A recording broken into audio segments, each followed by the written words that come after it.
आप सभी की इच्छाओं को नमन। कैसे हैं आप? मुझे उम्मीद है आप अच्छे होंगे। आज मौसम बड़ा सुहाना है, बारिश हो रही है। दिखाता हूँ आपको, देखिए बादल भी छाए हुए हैं, बढ़िया। ये देखिए सभी पेड़ पौधों में बड़ा ही सुंदर खिलावट आ जाती है जब बारिश होती है। हमने पिछले दिनों कुछ किताबें लिखी हैं। उन किताबों में मुख्य जो है वो है इच्छापूर्ति दर्शन, जो बड़े ही लंबे समय से, लंबे क्या 15 साल से हमारी खोज चल रही थी इच्छा को लेके। पूर्ण तो कभी कोई चीज़ हो नहीं सकती इस दुनिया में, लेकिन जितना हमने अनुभव भारत में और भारत के बाहर जा कर के लिया है लोगों से,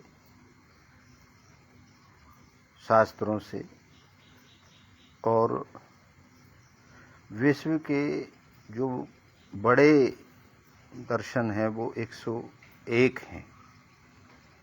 उन 101 दर्शनों को समझा, देखा। और वैसे तो हर किसी का जीवन एक दर्शन है। आपका, हमारा, पशु का, पक्षी का, सबका जीवन एक दर्शन है।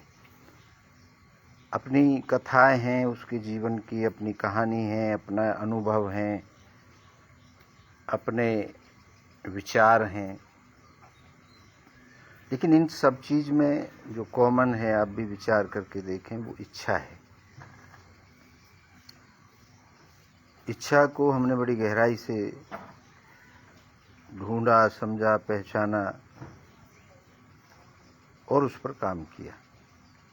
अभी मैं जो जिक्र कर रहा हूँ आपसे, 3 किताबों की कर रहा हूँ जो इच्छा के ऊपर ही है। इच्छापूर्ति दर्शन मेन दर्शन हो गया।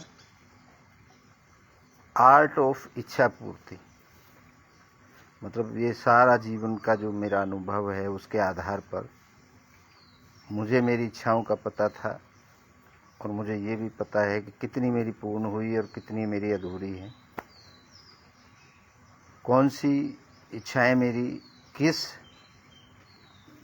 तरीके को अपनाने से पूरी हो गई, और कौन सी इच्छाएं ऐसी रही जो पूर्ण ना हो पाई।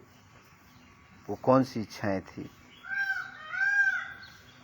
उस सब, और विज्ञान क्या कहता है, अध्यात्म क्या कहता है, उन सब का जो निचोड़ है, उससे हमने एक आर्ट ऑफ इच्छा पूर्ति नाम की एक किताब लिखी है, जिसमें छोटी से छोटी इच्छा को हम कैसे पूर्ण कर सकते हैं with the help of big bang, कहते हैं विज्ञान में, ब्रह्मांड, with the help of Brahma, with the help of Allah, with the help of God, जो भी नाम देना चाहते हो, उनकी सहायता हमें कैसे मिलती है हमारी इच्छा के लिए। और सबसे बड़ी और जो नई बात हमने इसमें खोजी है, वो ये खोजी है कि जन्म से पहले जो हमारी प्रबलता थी इच्छा की, वो कैसे हमें सपोर्ट करती है, उसको कैसे स्मरण किया जाए, कैसे याद किया जाए। वो भी एक यात्रा आर्ट ऑफ इच्छा पूर्ति में बहुत ज़्यादा सहायता करेगी। और तीसरी, हमने इच्छा पूर्ति देवी, इच्छा पूर्ति, इच्छा माँ, इच्छा को हमने स्त्री का स्वरूप माना है, स्त्रीलिंग माना है, क्योंकि इच्छा दुलार भी करती है, डांटती भी है, राह भी दिखाती है, सिखाती भी है। इच्छा एक माँ की तरह काम करती है हमारे दिल में, दिमाग में, हमारे जीवन में। पिता की तरह नहीं है। पिता क्या है, कठोर होता है दिखाने के लिए, लेकिन अंदर से बड़ा सॉफ्ट होता है। तो जब तक वो बच्चा ये समझ पाता है कि ये पिताजी हमारे फ़ायदे के लिए कर रहा था, तब तक उसके दिमाग में पिताजी के लिए दूसरा परसेप्शन बन जाता है। पिता उस कुम्हार की तरह होता है जो अंदर एक हाथ रखता है घड़े को बनाते वक्त, लेकिन ऊपर से चोट मारता रहता है उसको शेप देने के लिए। तो पिता को समझना बड़ा मुश्किल है और माँ को समझना बड़ा आसान है। इसलिए हमने इच्छा पूर्ति, इच्छा को स्त्रीलिंग में रखा है, माँ के दुलार में रखा है, पैदा करने वाली रखा है, क्योंकि माँ ही है जो हमें जन्म देती है, पैदा करती है, हमारी परवरिश करती है, हमें अच्छे बुरे का ज्ञान देती है। तो माँ को आधार बनाकर हमने इच्छा पूर्ति माँ का जो मंदिर है इच्छा पूर्ति धाम में, उसको बनाया, उसको आपके लिए खोला और इच्छा पूर्ति देवी माँ को वहाँ पर स्थापित किया।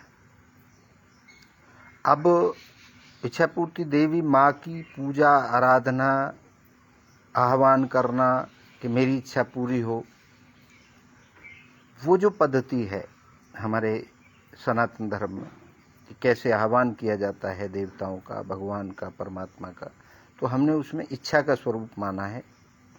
उस देवी माँ की जो प्रतिमा है उसमें, और उस पर आधारित एक कथा हमने लिखी है,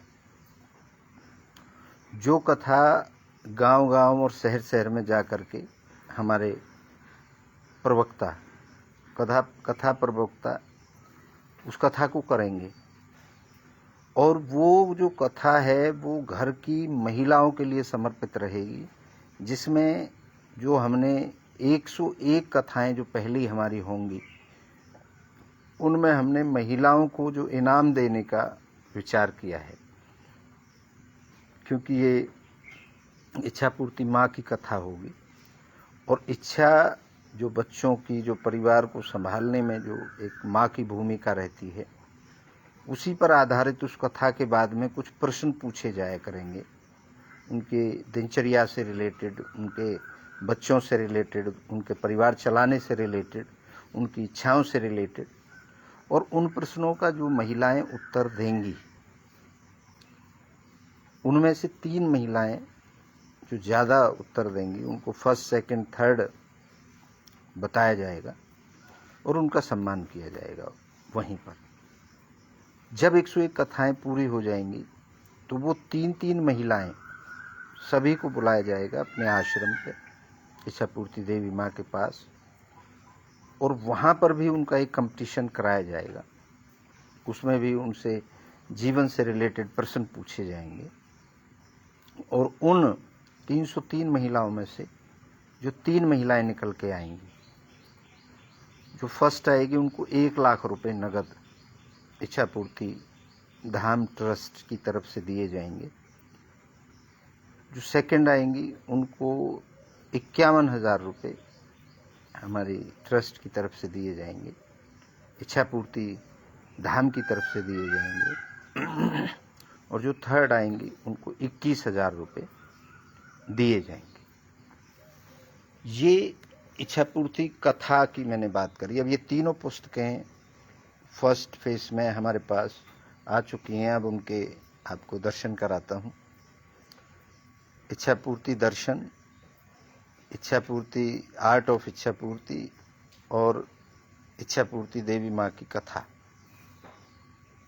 हमने पेन से लिखा था, 10,000 पन्ने लिखे थे लगभग इच्छा पूर्ति दर्शन के, 5,000 पन्ने लिखे थे लगभग आर्ट ऑफ इच्छा पूर्ति के, और 2,000 पन्ने लिखे थे लगभग इच्छा पूर्ति कथा के। अब इनको हमने एक एजेंसी को दिया था, एक जो कंपनी भी कहते हैं आजकल उनको, उन्होंने हमारे पेन से लिखे हुए को टाइप करके कन्वर्ट करके एक एक कॉपी हमारे पास भेजी है। वो कॉपियाँ मेरे पास आ चुकी हैं, रात को पहुंची कोरियर के द्वारा दिल्ली से। दिल्ली की एक एजेंसी थी जिसको हमने ये काम दिया था, उन्होंने करके एक एक कॉपी हमारे पास भेजी है। उन एक एक कॉपियों को अब हम अपने गुरुजी को 10 तारीख को समर्पित करेंगे और गुरुजी से आज्ञा लेकर के फिर इस कार्य को हम आगे बढ़ाएंगे। तो उनके दर्शन आपको कराता हूँ। ये भेजी हैं जो, ये देखिए, ये इच्छा पूर्ति दर्शन है। ये इतनी मोटी, तकरीबन 1000 पन्ने हैं A4 साइज के जो उन्होंने भेजा है। तो ये एक दर्शन हमारा हो गया। ये आर्ट ऑफ इच्छा पूर्ति का है, ये जो भेजा है ये आर्ट ऑफ इच्छा पूर्ति की हमारी किताब है जो बनेगी। और ये इच्छा पूर्ति कथा, ये देखिए आप, इच्छा पूर्ति कथा की है। ये हमने पढ़ी थी निकाल के, तो इसलिए इसका जो पैकिंग है वो हमने खोल दी थी। तो ये तीनों किताबें या एक विचारधारा अब प्रथम स्वरूप तैयार होके हमारे पास है, हमारे साथ है। अब कार्य की शुरुआत करेंगे। 10 जुलाई को हम इन सभी दर्शन को, किताबों को अपने गुरुजी को भेंट करेंगे, क्योंकि 10 तारीख को गुरु पूर्णिमा है। बहुत समय लगा इन सब कार्य में, और भी हमारी कुछ किताबें आ रही हैं, लिख रहे हैं हम, क्योंकि हमें लिखने का और पढ़ने का जो है शौक है। ये शौक अच्छा है या बुरा, ये तो आप लोग अच्छे से बता सकते हैं, लेकिन ये मेरा शौक है। मैं रोज़ाना कम से कम, जब मुझे जितना समय मिल पाता है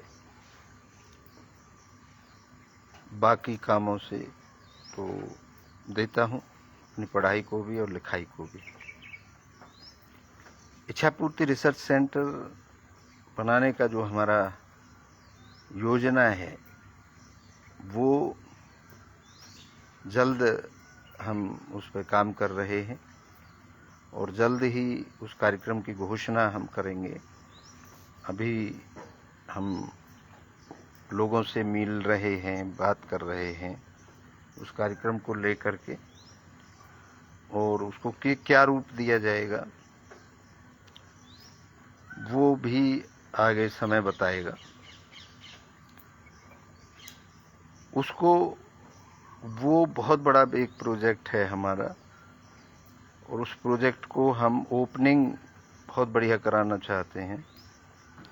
तकरीबन भारत के हर प्रसिद्ध आदमी को हमारी कोशिश रहेगी कि उस कार्यक्रम में शिरकत करे, ताकि हमारी योजनाओं के बारे में, हमारे समाज को जो हम देना चाहते हैं उसके बारे में जन जन तक हमारा संदेश पहुंच सके, दर्शन पहुंच सके घर घर तक। ऐसी हमारी योजना रहेंगी। हमारे विचार पहुंच सकें, ताकि लोग उस पर चर्चा करके अपना वक्तव्य दे सकें, अपने कमेंट्स दे सकें, अपनी बात कह सकें। तो वो बहुत जल्द इनकी जो दर्शन है, इनकी लॉन्चिंग होगी। कब तक होती है, क्या योजना बनेगी, वो भी आपको जब समय आएगा तो बताते रहेंगे। लगभग ये जो हमारा इच्छा पूर्ति को स्थापित करने का जो एक पड़ाव था, वो लगभग एक पूरा हो गया है। पड़ाव तो खैर कभी ज़िंदगी में पूरे नहीं होते, लेकिन एक जो कहते हैं कि पहली सीढ़ी वो पूरी हो गई है। उस पहली सीढ़ी में हमारे जो कार्य थे वो शिक्षा, स्वास्थ्य और रोजगार, इस पे काम करना था, वो चल रहा है। दूसरा, एक मंदिर का प्रारूप देना लोगों को, ताकि हम एक ऑथेंटिक प्रूफ के साथ समझा सकें, वो हो गया। तीसरा, दर्शन के रूप में लिखना और लोगों को अनुभव, प्रैक्टिकली अनुभव कराना कि इच्छाएं ऐसे पूरी होती हैं, वो भी हमने इसमें किताब में लिखा है। तीसरा, समाज सेवा में आप कितना अपना योगदान देते हैं, तो वो चाहे देशभक्ति की बात हो, तिरंगा यात्रा हमने करी है, चाहे इच्छापूर्ति देवी माँ की परिक्रमा की बात हो तो वो हमने बनाई है, इच्छापूर्ति देवी माँ की कथा, गुणगान और इच्छाओं का कनेक्शन, वो सब हमने लोगों को समझाया है। मोटिवेशन किया है बच्चों का कि किस तरह पढ़ाई की तरफ वो ध्यान दें। खेलों की अगर हम बात करें तो हमने कबड्डी, कुश्ती, दौड़ और कंपटीशन, बच्चों के प्रतियोगिताएं, वो सब हमने कराई हैं। लोगों के इलाज को लेके अगर हम बात करें तो वृद्धों का, विधवाओं का और आम जनमानस का इलाज कराने के लिए भी हमने कैंप्स वगैरह लगाए हैं। और रोजगार की अगर हम बात करें तो हजारों लोगों को हमारे माध्यम से रोजगार मिले हैं, जिसमें हमने अपनी भूमिका अदा करी। कहने का मेरा मतलब है 3 बेस है। और स्वच्छता की अगर मैं बात करूं तो हमने तकरीबन 505 गांवों में आज तक अपने हाथ से झाड़ू लगाई है। विधवाओं के सम्मान की बात करूं तो हमने लाखों विधवाओं को, जितना हमारा सामर्थ्य था, सहयोग और सहायता देने का काम किया है। बच्चों को, और एक बहुत बड़ी बात आज मैं आपको बताने जा रहा हूं, विदुरों की अगर हम बात करें, विधवाओं के लिए तो सब खड़े रहते हैं, विदुरों को मोटिवेट करने का काम, क्योंकि विदुर जो होता है वो सबसे ज़्यादा अकेला फील करता है, क्योंकि अपने बच्चों के साथ वो ज़्यादा बात नहीं कर सकता, अपनी बहुओं के साथ, अपनी मतलब औरतों के साथ ज़्यादा घुल मिल नहीं सकता। उसका जो जीवन है वो कितना संघर्षपूर्ण है, इसके ऊपर भी हमें एक किताब लिख रहे हैं। और उनको आप खाने के अलावा, हम समझते हैं कि हमने एक अपने पिताजी को खाना दे दिया और बाकी उसकी कोई ज़रूरतें नहीं हैं, तो उसकी क्या क्या ज़रूरतें होती हैं, वो क्या सोचता है और कितना दुखी रहता है, और आप उनकी खुशी को, उनकी इच्छा को कैसे लौटा सकते हैं, इसके ऊपर हम एक शोध कर रहे हैं। बहुत विदुर लोगों से हम मिले हैं और उनसे हमने दोस्ताना व्यवहार बनाया और सीखने की कोशिश की कि उनके जीवन में क्या क्या ऐसी खालीपन रहता है, ऐसी समस्याएं रहती हैं, ऐसी इच्छाएं रहती हैं जो वो इस धरती को छोड़ के चले जाते हैं और वो पूर्ण नहीं हो पाती। और यही एक ऐसा गणित है जो बार बार हमें जन्म देता है। जब हमारी जीते जी जिसकी इच्छाएं पूर्ण हो जाए हैं, वो असली मृत्यु है। और जो शरीर मर जाए और इच्छाएं जिंदी रह जाएं, वो मृत्यु नहीं है। क्योंकि आपकी इच्छा अगर जिंदी है तो आपको वापस लौट के इस शरीर को फिर से धारण करना पड़ेगा, ये पक्की बात है। तो इच्छाओं का पूर्ण करना ये बहुत बड़ी बात है। हाँ, ये ज़रूर है कि एक इच्छा पूरी हो जाती है, फिर दूसरी फिर जन्म ले लेती है। ये तो एक किसी भी चीज़ की मौत हो जाती है तो फिर उसका वंश आगे बढ़ता है, तो इसमें तो कोई गलत नहीं है। लेकिन एक संतुष्टि की इच्छा जब, और मैंने एक कहानी पढ़ी थी जड़ भरत की, तो जड़ भरत की कहानी में यही था कि एक बहुत बड़े त्यागी राजा हुए, राजा भरत, और वो त्याग करके और संत बन गए, सब कुछ त्याग दिया, मतलब इच्छा रहित हो गए।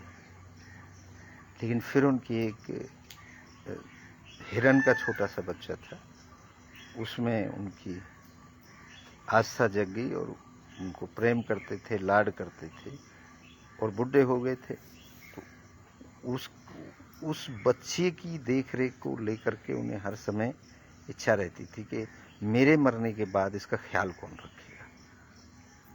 वही एक छोटी सी इच्छा, नहीं तो वो निवृत्त थे पूरे सिस्टम से, और उसी इच्छा को लेकर के वो मरे, और फिर उन्होंने वापस धरती पर जन्म लेना पड़ा उनको, क्योंकि उस बच्चे में उनकी इच्छा अटकी रह गई थी।